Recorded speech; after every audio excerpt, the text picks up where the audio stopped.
Hey guys, what's up? Enders here. Welcome back to another video. In today's video, we're going over some secret changes to some of the worst ARs in the entire game that make them not only competitive, but in some cases, maybe the best choice in the entire AR category.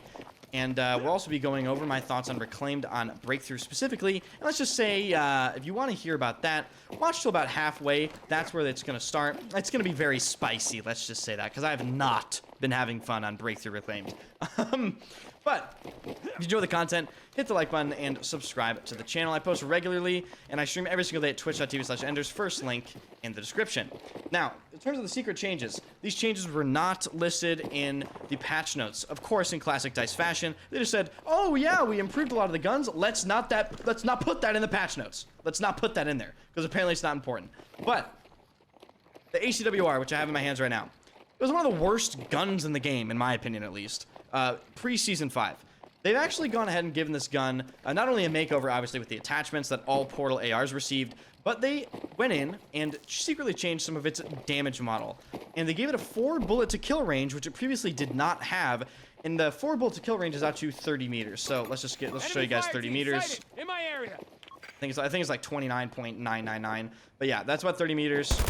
As you can see, shoot that guy, 28 damage.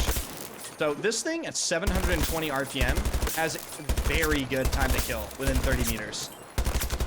And it's very accurate. Like this guy, then he just gets beamed, even with the AR spread changes. So if you haven't tried the ACWR, this is the attachments. Use factory barrel or wrapped suppressor, SCNR laser sight, and use the new extended mag, obviously. And they also gave it a new red dot, which I don't think was previously on this gun. But that's not all, because we have to go check the MTAR-21, which I would also say was one of the worst ARs in the game, but at least it had that RPM going for it. The RPM didn't change in the MTAR-21, but they did the same thing to the damage model. So they went in and they tweaked it a little bit. This gun has 900 RPM, and they gave it a 4 bullet to kill range, out to 15 meters. So it's a short 4 BTK range, but I mean, it still absolutely destroys people within 15 meters. This is probably the best AR in the game for the new map. And I'll just show you how fast it kills someone here. So 900 RPM at 4 bullets to kill, right? Yeah, it just murders people. Like, it's probably the best close quarters AR. Even better than the M5, I think. Destroys people. And God forbid you hit a headshot. If you hit a headshot, they are done. Absolutely done. The attachments I use for the MTAR, I've been going between the factory barrel and Warhawk compensator. I'm leaning towards the Warhawk compensator because it gets rid of some of that horizontal recoil. But you can also try the wrap suppressor. In terms of the underbarrel, use the laser sight or the LWG grip that increases accuracy while moving. And of course, just use, sight of your choice and extended mag, stuff like that. But there you have it. The secret changes to 2 of the worst ARs in the game, making them exceptionally competitive with the other ARs and other weapons. Now, onto my rant about how terrible Reclaimed Breakthrough is. Now, as far as Reclaimed goes, which is the new map for anyone that doesn't know, Reclaimed on Breakthrough is atrociously awful. Like, I've played Conquest and Breakthrough on the new map extensively since it came out. That's pretty much been exclusively what I've played, and it is so obvious that this map was tailored towards Conquest heavily, or even specifically designed to be played on Conquest. The Breakthrough sectors are atrociously awful. I don't think I've seen the 3rd sector get captured more than 3 times since I've started playing it. That bunker point on the 3rd sector, there are 25 people in it, and at some points it's just actually impossible to get inside of it. The 1st sector with the rocks on the right side there's 97,000 angles on top of the fact that people can sit on the 5 separate rows of rocks, and it's very difficult to see people. The only thing saving that area in terms of visibility is the fact that people have nameplates over their head. If people didn't have nameplates over their heads, I think visibility would be a main talking point about this map. It is very difficult to see things. The sector is wide enough to where if you're trying to peek, say, the right point, you're going to die to someone on the left point because of the way the terrain is. Overall, I just think it might be one of the worst breakthrough maps, or one of the worst breakthrough experiences I've had so far in this game.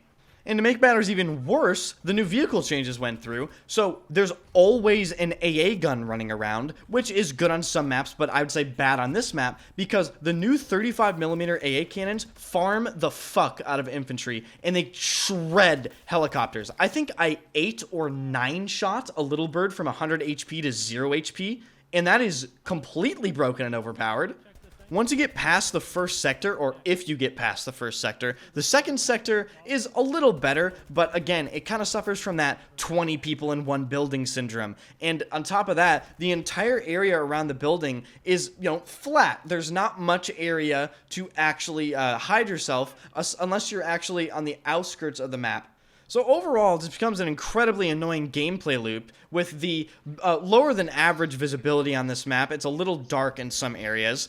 A slew of specialists that just completely ignore the rules of engagement, like McKay, right? I play McKay all the time. Why do I play McKay? Because he doesn't play by the rules. But that doesn't change the fact that it's still incredibly annoying to actually deal with. And McKay on this map is a total fucking nightmare in some areas, because he can sit on areas of buildings that are actually pretty difficult to see. He can be up in the rafters. He can be up on some trees even, I'm seeing people go on. And then once you get past the second sector, you get to the third sector, with the left point being an impenetrable bunker and the right point being completely wide open, aside from 4 center giant tanks. It's just, I don't understand what they're going for here, but I don't know. It's just not that fun, in my opinion. Like I said, I've been exclusively playing it quite a bit, so I'd like to think that I'm not just, like, having early thoughts about this. Like, I've played it for a good 15 hours, I'd say. And so far, I don't really like the gameplay loop that I'm seeing, or lack thereof. I just think it's pretty frustrating. So, yeah, that's what I think about Reclaimed on Breakthrough. On Conquest, however, the map plays pretty well. I think it's probably the best Conquest map in the game, if not, like, top 2, with maybe, like, Flashpoint, and then some of the other season maps, maybe. Yeah, thank you guys so much for watching. Hope you guys enjoy the HDWR and MTAR changes. If you enjoyed the video, hit the like button and subscribe to the channel. I post regularly, and I stream every single day at twitch.tv/enders. Link is in the description, and I'll see you guys later.